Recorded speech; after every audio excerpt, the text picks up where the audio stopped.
नमस्कार, मैं हूं नवीन टोगड़ा। आप देख रहे हैं GT न्यूज HR। तो दोस्तों, आज हम आए हैं धनाना धाम में और यहाँ पर कुछ किसान नेता आए हुए हैं। उनसे बातचीत करते हैं कि वो कहाँ से आए हैं, कैसे हैं। जी, कौन सा गांव है जी? मेरा गांव शीसर है। शीसर है जी। अच्छा जी, तो पूरा परिचय बोलिए जी। मेरा गांव शीसर खरबड़ा, जिला हिसार है और भारतीय किसान संघ समिति का प्रदेश अध्यक्ष जी। नाम जी? विकास शीसर। विकास शीसर जी। जी, वैसे तो आपको पूरी दुनिया जाना है, विकास विकास हो रहा है जी। आपके गांव में भी अच्छा विकास हो रहा है, नाम भी विकास हो गया जी। तो आज संत सतलोक आश्रम धनाना में आपका आने का मकसद जी? मकसद तो देखो, यहाँ पहले से ही जो संत रामपाल जी के जो आश्रम है, जहाँ जहाँ भी है जी जी, वो भंडारा लगाते रहे हैं जी। और हमारे दौरे भी इनका निमंत्रण पत्र आया 2-4 बार, हम पहुँच भी नहीं पाए। तो आज हमने भी प्रयास किया भी, जब निमंत्रण पत्र आम है तो हमें जाना चाहिए। अच्छा जी। और इस भंडारे की सेवाएं लेने खातर, सेवाएं देने खातर आज यहाँ आए। अच्छा जी, तो आपके गांव में भी बहुत ज्यादा पानी चढ़ा था, ऐसे सुनने में आया था जी। तो कितना का पानी था, कितने दिन में उतर गया जी? देखो, पानी तो गांव में के सारे जिला सारे में है। आपका भी जिला सारे होगा जी जी। और पानी काफी था और उसमें जो संत रामपाल जी के जो आश्रम थे, उन्होंने काफी मदद करी इस काम में। अच्छा जी। मेरा गांव में तो हालांकि हमने अपने तरीके से प्रबंध कर रखा था, लेकिन आसपास के जितने गांव थे या पूरा हिसार जिला, जो पूरा हरियाणा है मान लो, जी जी, जहाँ जहाँ भी जरूरत पड़ी वहाँ काफी मदद करी। अच्छा जी। और उसका ही परिणाम है कि हम आज यहाँ। हाँ। अच्छा जी। अच्छा जी, जो मदद करती ठीक है संत रामपाल जी महाराज जी ने, और आज आप यहाँ पर आए हो तो आपने भंडारा भी लिया होगा। रोटी, जैसे रोटी है, चावल है, सब्जी है, लड्डू है, बहुत है, खाने पीने के सामान भी है और भी है। तो आपने कैसा माहौल लगा जी? देखो, खाना पीना तो हम घर भी करते रहो। हाँ जी जी। हम तो यहाँ की विशेषकर जो व्यवस्थाएं देखी है ना, जो अनुशासन देखा है, यहाँ जो लोग हैं उनका जो आपसी प्रेम देखा है, जो भाईचारा देखा है, वो देखने की चीज है। जी जी।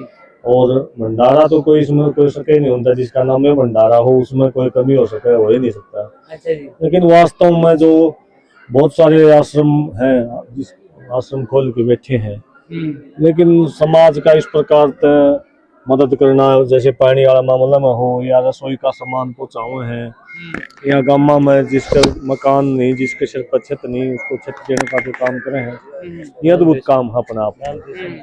और जब कोई अद्भुत काम करे तो उसको देखने का मन तो सबका हुआ है। तो हमारा भी मन होया कि जहाँ से चीजें हो रही हैं वहाँ हम जाके आवा और अपनी आँखें तक देखा कि किस प्रकार की व्यवस्थाएं यहाँ है।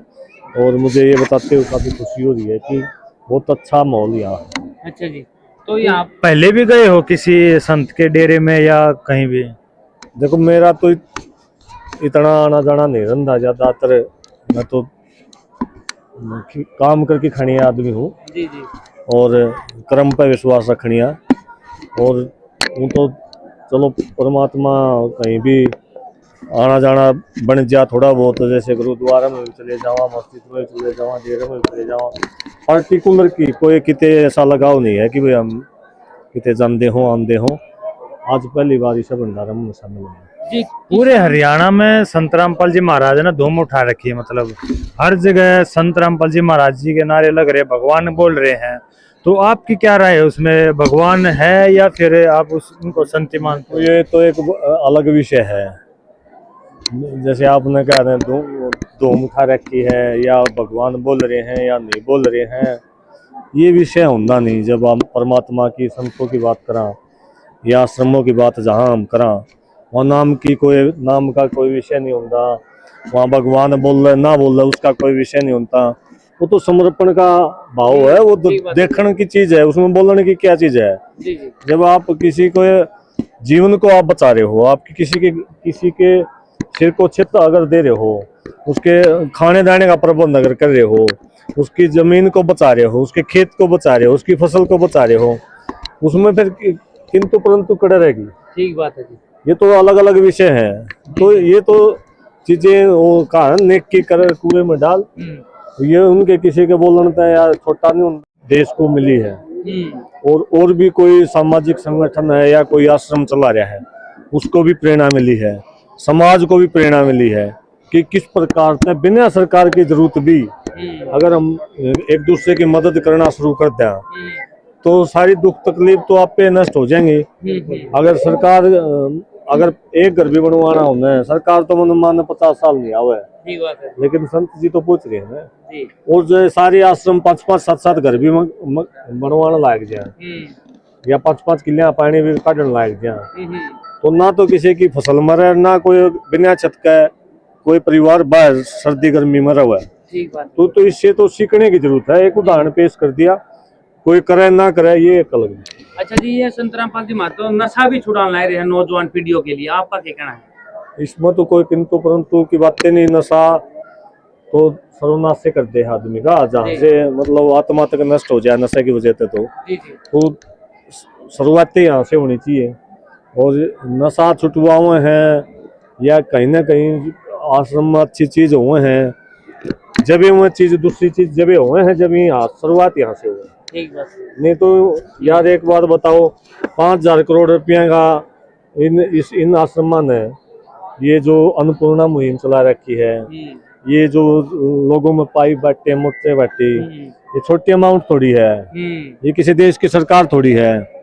ये जब यहाँ से ऐसी आत्माएं जो बिना नशे की हैं, जो परमात्मा का नाम लेके सोनिया लोग हैं, वो तो ऐसा समूह जब इकट्ठा हुआ, जब वहीं से तो धन लेकर है ना। ठीक बात है जी, तो ये तो बहुत अद्भुत चीज है। अच्छा जी, आप नौजवान साथी भी देख रहे हैं और हमारा हिंदुस्तान के नौजवान बच्चे भी देख रहे हैं, तो आप क्या प्रेरणा दोगे जी? इसके साथ जुड़ना चाहिए जो आने वाली पीढ़ी सुधर जाएगी। देखो मेरा तो यही है कि केवल नौजवानों को नहीं, जितने भी लोग मेरी बात को सुन रहे हैं, भाई नशा जो है खत्म कर दिया है नौजवानों को। तो नशे से बचने का सरकार तो क्या है कि गेले तो ठेका न लाइसेंस दे है, गेले कहोगी नशा छुटाओ, हम मुहिम चला रहे हैं नशा नहीं करना, दो चीज एक साथ हो नहीं सकती। तो ऐसे कुछ ही आश्रम बच्चे हैं जहाँ एक तरफा बात हुआ है, जहाँ केवल नशा छोड़ने की बात हुआ है, और इनसे प्रेरणा लेनी चाहिए। और भी समाज के जितने संस्थान हैं उनको ऐसे प्रयास करने चाहिए ताकि हमारा देश जो सुंदर देश बनाने की जो बात हुआ है, हमारा जो जीवन सुंदर बनाने की बात हुआ है, उस वास्तव में सुंदर बन सके। ठीक बात है, धन्यवाद।